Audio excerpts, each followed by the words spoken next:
Hello friends, welcome to my YouTube channel. Myself Sandeep Das. आज हम नए सेगमेंट की ओर चलेंगे। आज हमने न्यू फाउंडेशन बैच स्टार्ट किया है। इस बैच में हम सारे जीएस चीज़ों को कवर करेंगे जो जेपीएससी, जेएसएससी, रेलवे, एसएससी एवं अदर प्रतियोगिता परीक्षा में सवाल पूछे जाते हैं। ठीक है ना? तो आज हम फिजिक्स चैप्टर को देखेंगे। फिजिक्स में पहला चैप्टर को देखेंगे जो सबसे ज्यादा इंपॉर्टेंट है, जिसका नाम है प्रकाशिकी प्रकाश।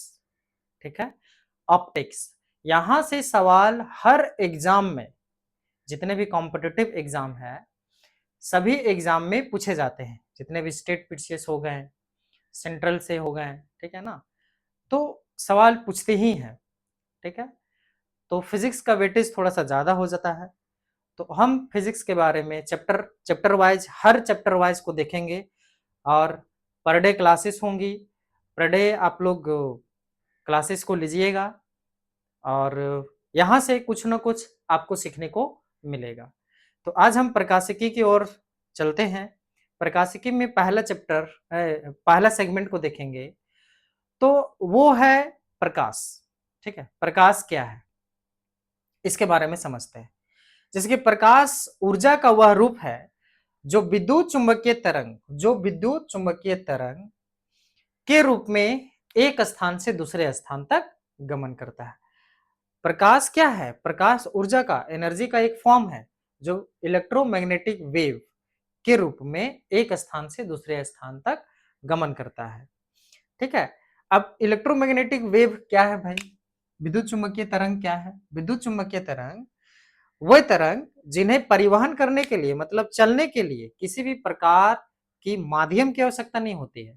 माध्यम की आवश्यकता सॉलिड, लिक्विड, गैस, प्लाज्मा, ये जो मीडियम है ना, इसमें आवश्यकता ही नहीं है कि इसको, प्रकाश को चलने के लिए सॉलिड चाहिए, प्रकाश को चलने के लिए लिक्विड चाहिए, प्रकाश को चलने के लिए गैस स्टेट चाहिए। कोई भी ऐसा नहीं है। ये माध्यम रहे या ना रहे, गमन करता ही है। तो इसी तरह के वेव को हम क्या बोलेंगे? Electromagnetic wave.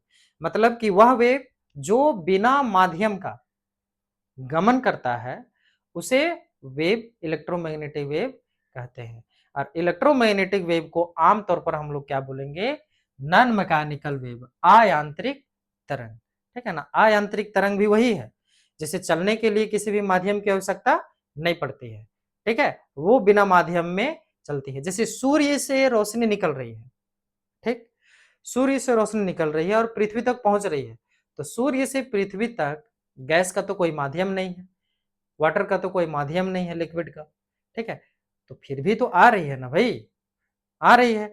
तो वो जो आने वाली है किरणें, वो इलेक्ट्रोमैग्नेटिक फॉर्म के रूप में आ रही है, इसीलिए बिना माध्यम का वो गमन कर रही है।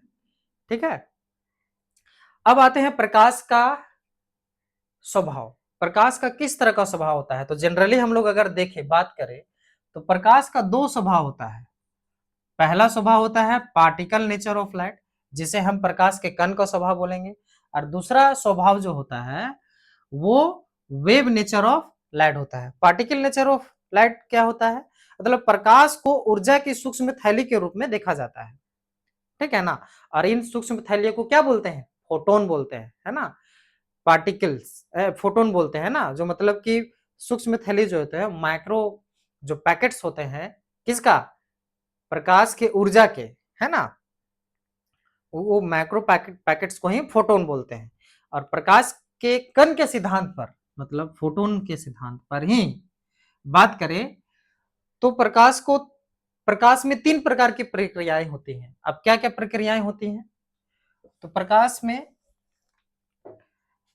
पार्टिकल नेचर के सिद्धांत पे बात करें, पार्टिकल नेचर के सिद्धांत पे बात करें तो तीन प्रकार की प्रक्रियाएं होती हैं। जैसे reflection of light, refraction of light, रिफ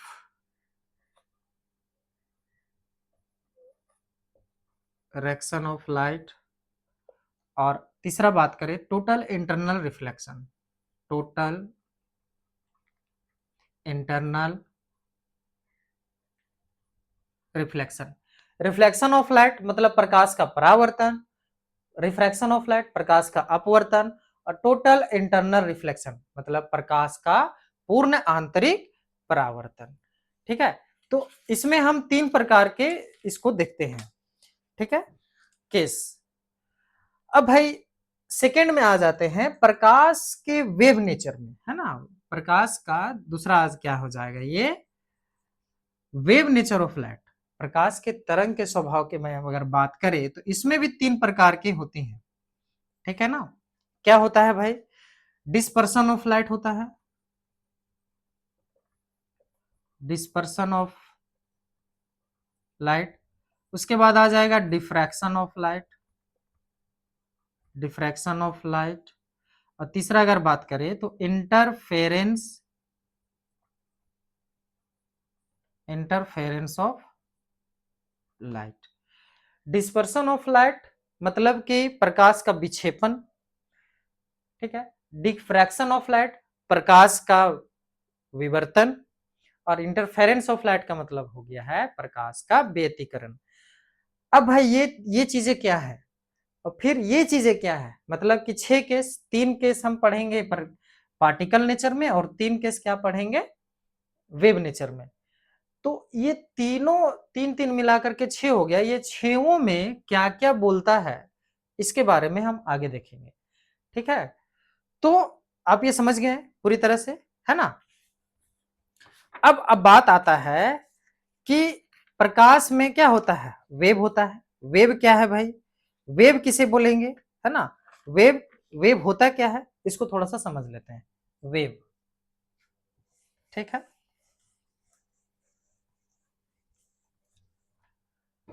अगर कभी हम वेव की बात करें, जिसे हम लोग तरंग बोलते हैं, तरंग। ठीक है, तरंग, तरंग जब भी बनेगा तो उसमें वेव बनने के लिए केस होना जरूरी है, क्या, शीर्ष और गर्त का निर्माण होना जरूरी है। जैसे शीर्ष इसको बोलेंगे, इंग्लिश में इसको क्रिस्ट बोलते हैं, और इसको बोलेंगे गर्त हिंदी में, और इंग्लिश में इसको क्या बोलते हैं, ट्रफ। मतलब क्रिस्ट और ट्रफ का निर्माण जो है पूर्ण रूप से होना चाहिए। ठीक है ना, एक एक शीर्ष एक गर्त मिल करके क्या बनाएगा, एक वेवलेंथ बनाएगा, एक तरंगधैर्य बनाएगा।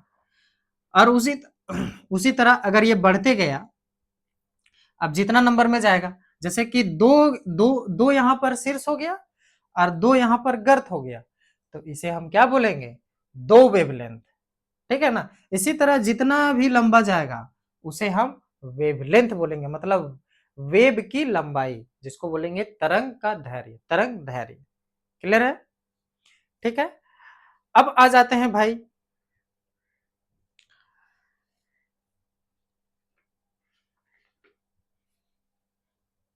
किरण में। ठीक है ना, रेज में आ जाते हैं। रेज किसको बोलते हैं भाई, ठीक है ना, किरण, रे, सनलाइट से निकलने वाली रे, रे किसे बोलेंगे। हालांकि रे ही प्रकाश है ना, किरण ही है, लेकिन रे किसे बोलेंगे भाई। रे का केस होता है कि हमेशा जो किरण है ना वो सीधी रेखा में ही चलेगी, सीधी रेखा में ही गमन करेगी, सीधी रेखा में। किरण हमेशा, प्रकाश किरणें हमेशा सीधी रेखा में गमन करती है। अब ऐसा नहीं है कि यहाँ पर एगो पत्थर है और इधर से हम टॉर्च मार दिए, अब पत्थर बोलेगा कि नहीं चलो भाई इधर पत्थर है सो हम मुड़ के चल जाएं, ऐसा नहीं है। अगर बीच में पत्थर आ रहा है तो उस पत्थर से वो किरणें टकराएंगी और वापस लौटेंगी। ठीक है ना, तो ये है सीधी रेखा में चलने वाली इसका प्रकृति है किरण का। ठीक है ना, अब सूर्य से कई किरणें निकलते हैं, सूर्य से कई किरणें निकलते हैं, जैसे कि क्या होते हैं, एक्स किरणें, दूसरा गामा किरणें, गामा रे, तीसरा यूवी रे, चौथा अल्ट्रा ये इसको क्या बोलेंगे, एक इंफ्रारेड रे, ठीक है ना। पांचवा इंफ्रारेड रे हो गया। उसके बाद और भी है एक्सेट्रा, ठीक है ना। देखेंगे तो भाई X ray, gamma ray, UV ray और इंफ्रारेड रे, ये क्या है। जैसे गामा रे, एक्स एक्स किरण की बात करें, एक्स किरण, तो एक्स किरण जो होता है ना, इस ये सबसे ऊर्जावान होता है। मतलब कि इसका जो ये जो होता है पेनिट्रेटिंग पावर, वो सबसे अधिक होता है, ठीक है ना। इसीलिए एक्स किरणों को ज्यादातर यूज किया जाता है कोई भी हथियार के रूप में, ठीक है ना। उसके बाद एक्सरे में एक्स किरणों का यूज किया जाता है। दूसरा बात आ गया गामा किरणें। गामा किरणें जो है, इसका वेवलेंथ जो है, वेवलेंथ इसका जो होता है गामा किरणें का सबसे अधिक होता है, ठीक, ये टर्म है, वेवलेंथ का अधिक होता है गामा किरणें का, ठीक है। अब इंफ्रारेड रे क्या होता है। इंफ्रारेड रे जो है, इसका जो पेनिट्रेटिंग पावर होता है ये अधिक होता है। लेकिन अगर देखें तो जो सूर्य में गर्मी का जो जिम्मेवारी होता है, सूर्य के प्रकाश के किरणों में जो गर्मी का जिम्मेवारी जो होता है, उसका जिम्मेवारी इंफ्रारेड रे के वजह से ही होता है ना। और यूवी रे क्या है, यूवी रे जो है बहुत ही खतरनाक किरणें होती हैं। इनका जो जो भी किरणें जिस जिस जगह पे ये पड़ती हैं, उसको ये क्या कर देती है, उसको क्षतिग्रस्त करती हैं। इसीलिए यूवी रे को हमारे सौर मंडल में एक आवरण बना हुआ है रोकने के लिए, जिसको हम बोलते हैं ओजोन लेयर, ओजोन परत। तो वो ओजोन परत है, वो यूवी रे को क्या करता है, रोकता है, छानता है, ताकि वो पृथ्वी पर डायरेक्ट प्रकाश पड़े ना, है ना। जिससे कि वो तो क्षति करने वाला है, जिससे कि क्षतिग्रस्त हो जाएगा कोई भी जिसपे वो पड़ेगी, उसी तरह, है ना, उसको बर्बाद कर देगा। इसीलिए यूवी रे को रोकने के लिए किसका प्रयोग किया गया है, किसका प्रकृति ने किसको बनाया है, ओजोन लेयर को, है ना। अब आ जाते हैं विबजोर, जिसे हम दृश्य प्रकाश भी बोलते हैं। विबजोर, इसे हम क्या बोलेंगे, विजिबल रे भी बोलेंगे, विजिबल रे। विबजोर क्या है भाई, विजिबल रे मतलब कि विजिबल रे जो है ना, वो प्रकाश किरणें, मान लेते हैं एक स्वेट लाइट आ रही है ना, व्हाइट लाइट कभी भी प्रिज्म से टकराएगी, तो प्रिज्म से होकर वो क्या करेगी, गुजरेगी, तो 7 भागों में ये किरणें बढ़ जाएगी, 7 भागों में, ठीक ना, 7 भागों में, 1 2 3 4 5 6 7, ठीक। जो सबसे भारी होगा वो नीचे होगा। जैसे वायलेट जो है, उसका जो वेटेज है वो सबसे अधिक है। वायलेट के बाद इंडिगो आएगा, इंडिगो के बाद ब्लू, ग्रीन, येलो, ऑरेंज और रेड, ठीक है। तो 7 भागों में बढ़ जाएगी। ओरिजिनल अगर लाइट देखें तो ओरिजिनल लाइट, व्हाइट लाइट जो है, सूर्य की प्रकाश की किरणें, वो है। अब उसमें जो 7 प्रकार की किरणें जो है ना, वो छुपे हुए हैं। इसीलिए कोई प्रिज्म से या फिर वर्षा की बूंदों से या फिर डायमंड से अगर वो टकराती हैं, तो अपवर्तित होने के बाद वो क्या होती हैं, 7 रंगों में, अपने वास्तविक रंगों में बिखेर जाती हैं, है ना। तो इसे हम बोलेंगे प्रकाश, ठीक है। अब हम लोग नेक्स्ट क्लास में चलेंगे, जिसका नाम है, पहला सेगमेंट देखेंगे प्रकाश का परावर्तन। अब प्रकाश का परावर्तन क्या है, अब इसे हम नेक्स्ट क्लास में देखेंगे। जय हिंद।